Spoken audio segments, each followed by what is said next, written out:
খুব সংক্ষিপ্ত পরিসরে রাসূল সাল্লাল্লাহু আলাইহি ওয়াসাল্লামের জীবনী থেকে আমরা কিছু লাইফ লেসন নিয়ে আসবো। আমরা কি শিখতে পারি রাসূল সাল্লাল্লাহু আলাইহি ওয়াসাল্লামের জীবনী থেকে। প্রথম যেই লেসনটা আমরা উল্লেখ করতে চাই সেটা হচ্ছে রাসূল সাল্লাল্লাহু আলাইহি ওয়াসাল্লাম খুব বড় মনের মানসিকতার অধিকারী ছিলেন, বড় মনের, বড় হৃদয়ের অধিকারী ছিলেন। তিনি সবার জন্য ছিলেন। He use to think beyond the narrow borders. কখনো ন্যারো মাইন্ডেড ছিলেন। উনি সবাইকে অ্যাকোমোডেট করতে চাইতেন। তিনি আলামিন, বিশ্ববাসীর জন্য রহমত। He is for all and his teaching is for all. দ্বিতীয় যে শিক্ষাটা আমরা পাই সেটা হচ্ছে রাসূল সাল্লাল্লাহু আলাইহি ওয়াসাল্লাম সবসময় সংঘবদ্ধ জীবন যাপন করেছেন। আমরা যদি দেখি মক্কাতে সংঘবদ্ধ, মদিনাতে সংঘবদ্ধ, যেখানে তিনি ছিলেন সংঘবদ্ধ ছিলেন এবং আমরা যেন ইউনাইটেড থাকি। কোরআনের শিক্ষাটা তিনি বারবার বলেছেন, ওয়ালা তাফাররাকু, তোমরা বিচ্ছিন্ন হয়ো না, তোমরা আলাদা হয়ে জীবন যাপন করো না, বরং তোমরা সংঘবদ্ধ জীবন যাপন করো। 3 নম্বর যে শিক্ষাটি আমরা পাই রাসূল সাল্লাল্লাহু আলাইহি ওয়াসাল্লামের জীবনী থেকে সেটা হচ্ছে তিনি পিস লাভার ছিলেন, শান্তিকামী। কখনো সংঘাতে সহজে বিরোধে জড়াতে চাইতেন না। সবসময় শান্তি প্রতিষ্ঠায় তিনি অগ্রগামী ছিলেন। আমরা যদি দেখি যে কুরাইশদের সাথেও কিন্তু তিনি পিস ট্রিটি করেছেন, শান্তি চুক্তি। সাহাবারা রাজি হচ্ছিলেন না, কিন্তু তিনি করেছেন। মদিনায় এসে তিনি মদিনা চার্টার করেছেন, মদিনা সনদ করেছেন, ইহুদিদের সাথে একসাথে থেকেছেন। কিন্তু মদিনা সনদ ভঙ্গ হয়েছে যখন তারা বিশ্বাসঘাতকতা করেছে। তার মানে তিনি সবসময় শান্তির পক্ষে ছিলেন। তো আমরা যারা নবীজির উম্মত বলে নিজেদেরকে দাবি করি, আমরা যেন সবসময় শান্তিকামী হই, আমরা যেন শান্তির পক্ষে থাকি, এটা আমাদের জন্য শিক্ষা। 4 নম্বর যে শিক্ষাটি আমরা পাই সেটা হচ্ছে he was the flag bearer of justice. ন্যায় যেখানে, সত্য যেখানে, ইনসাফ যেখানে, জাস্টিস যেখানে, তিনি সেখানে। তার প্রমাণ আমরা দেখি 20 বছর বয়সে তিনি যখন যুবক, তখন তিনি হেলফুল ফুজুল নামে যুব সংঘ করেছেন। উদ্দেশ্য কি ছিল? মাআল মাজলুম দিদ্দাল জালিম। আমরা সবসময় মাজলুমের পক্ষে থাকবো, জালেমের বিরুদ্ধে। কোনো জালেম যেন কোনো ব্যবসায়ীকে, ভিনদেশীকে, কাউকে যেন ঠকাতে না পারে, মাজলুমের পক্ষে লড়বার জন্য তিনি এটা করেছেন। তার মানে ইনসাফ, জাস্টিস, ন্যায় পরায়ণতার পক্ষে তিনি সবসময় কাজ করেছেন। আমরা যেন সবসময় ন্যায় পরায়ণতার পক্ষে থাকি, এটাই আমাদের জন্য শিক্ষা। 5 নম্বর যে ব্যাপারটা আমরা দেখি যে রাসূল সাল্লাল্লাহু আলাইহি ওয়াসাল্লামের পুরো জীবনীটা যদি আপনারা খেয়াল করেন, সবসময় রাসূল সাল্লাল্লাহু আলাইহি ওয়াসাল্লাম একটা স্ট্রাগলের মধ্য দিয়ে গিয়েছেন। তিনি আল্লাহর নবী, শুধু নবী নয়, শ্রেষ্ঠ নবী, আল্লাহর হাবিব। তার কাছে কোরআন নাজিল হয়েছে, তার কাছে ওহী আসতো, আল্লাহর সরাসরি সাহায্য তিনি পেয়েছেন, আল্লাহর সাথে কথা বলতেন। তারপরও তার জীবন কিন্তু স্ট্রাগল মুক্ত ছিল না। সবসময় তিনি স্ট্রাগলের মধ্যে দিয়েছিলেন। আমরা একটু স্ট্রাগল করলে হতাশ হয়ে পড়ি, একটু বিপদে পড়লে হতাশ হয়ে পড়ি। আমরা যদি রাসূলের জীবনী দেখি তাহলে আমরা বুঝতে পারবো না, হতাশ হওয়া যাবে না, ধৈর্য ধারণ করতে হবে। কারণ struggle is the part of our life. আমার নবী স্ট্রাগল করেছেন, তিনি সংগ্রাম করেছেন। সো সংগ্রাম আমাদের জীবনের অংশ।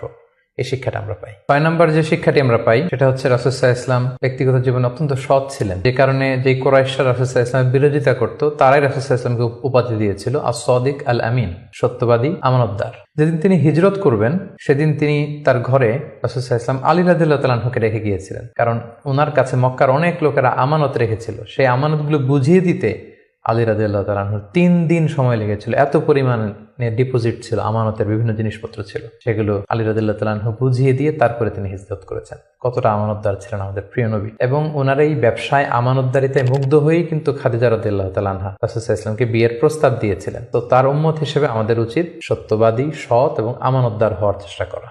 7 নম্বর যে শিক্ষাটি আমরা রাসূল সাল্লাল্লাহু আলাইহি ওয়াসাল্লামের জীবনী থেকে পাই সেটা হচ্ছে রাসূল সাল্লাল্লাহু আলাইহি ওয়াসাল্লামের একটা ফ্রেন্ডলি ইন্টারাকশন ছিল তার ফলোয়ারদের সাথে, good interaction with the followers. আমাদের অনেক লিডারদের মধ্যে একটা বসি ভাব থাকে যে আমি সব জানি, আমার ফলোয়াররা কিছুই জানে না, আমার টিমের লোকেরা কিছুই জানে না। না, রাসূল সাল্লাল্লাহু আলাইহি ওয়াসাল্লাম এটা করতেন না। কারোর কাছ থেকে কোনো ভালো কনসালটেশন, কোনো পরামর্শ আসলে পলিসি মেকিং এ তাদের কথাও তিনি রাখতেন। সুবহানাল্লাহ, এটা একটা গুড লিডারের বৈশিষ্ট্য। 8 নম্বর যে শিক্ষাটা আমরা পাই সেটা হচ্ছে রাসূল সাল্লাল্লাহু আলাইহি ওয়াসাল্লাম হেভিলি ফোকাসড ছিলেন তার মিশনে। সেই যে মক্কায় তিনি তাওহীদের বাণী প্রচার করতে শুরু করেছেন, রিসালাতের বাণী প্রচার করতে শুরু করেছেন, আখিরাতের কথা মানুষকে প্রচার করতে শুরু করেছেন। তার যে দাওয়াতের ফোকাস, এই ফোকাস থেকে কোনো প্রলোভন, কোনো লোভ, কোনো স্ট্রাগল, কোনো বিপদ রাসূল সাল্লাল্লাহু আলাইহি ওয়াসাল্লামকে এক চুল পরিমাণ নাড়াতে পারেনি। আমরা যদি জীবনে সফল হতে চাই আমাদের ফোকাস ঠিক রাখতে হবে। ফোকাস থেকে আমরা নড়ে গেলে কিন্তু আমরা সফলতার দেখা পাবো না। 9 নম্বর যে শিক্ষাটা আমরা পাই রাসূল সাল্লাল্লাহু আলাইহি ওয়াসাল্লামের কম্প্যাশনেট এন্ড মার্সিফুল অ্যাটিটিউড। রাসূল সাল্লাল্লাহু আলাইহি ওয়াসাল্লামের দয়াদ্র মানসিকতায় অনেক শত্রু কিন্তু রাসূল সাল্লাল্লাহু আলাইহি ওয়াসাল্লামের বন্ধু হয়ে গিয়েছিল, ঈমান এনেছিল। আমরা দেখেছি মক্কা বিজয় যখন করেছিলেন চাইলে পিষে মারতে পারতেন কুরাইশদেরকে, যারা বছরের পর বছর জন্মভূমি থেকে দূরে থাকতে বাধ্য করেছিল রাসূল সাল্লাল্লাহু আলাইহি ওয়াসাল্লামকে। রাসূল সাল্লাল্লাহু আলাইহি ওয়াসাল্লাম কি করলেন? বললেন যে না, লা তাসরিবা আলাইকুমুল ইয়াউম, কোনো প্রতিশোধ, হিংসা কিছু নেই, ক্ষমা করে দিলাম, যাও তোমরা স্বাধীন। এভাবে নানা ঘটনায় আমরা দেখেছি রাসূল সাল্লাল্লাহু আলাইহি ওয়াসাল্লাম তার অমীয় অনুপম চরিত্রের মাধ্যমে তিনি মানুষের মন জয় করেছেন। এই গুণাবলী যেন আমরা আমাদের মধ্যে ধারণ করবার চেষ্টা করি। সব শেষে শিক্ষাটির কথা বলবো সেটা হচ্ছে succession management. A good leader produces good leaders. একজন ভালো নেতা শুধু ফলোয়ার তৈরি করে না, সে আরো নতুন নেতা তৈরি করে। আমরা যদি দেখি রাসূল সাল্লাল্লাহু আলাইহি ওয়াসাল্লামের ইন্তেকালের পরে আমাদের লিডারশিপ নিয়ে কোনো ক্রাইসিস হয়নি, সেখানে দাঁড়িয়ে গিয়েছে আবু বকরকে আমরা রাদিয়াল্লাহু তাআলা আনহুকে আমরা আমাদের খলিফা বানিয়েছি। আবু বকর রাদিয়াল্লাহু তাআলা আনহুর ইন্তেকালের পরে ওমরে ফারুক আমাদের খলিফা হয়েছে, তারপরে উসমান, তারপরে আলী রাদিয়াল্লাহু তাআলা আনহু। তার মানে রাসূল সাল্লাল্লাহু আলাইহি ওয়াসাল্লাম এদেরকে কিন্তু সবসময় ডানে বায়ে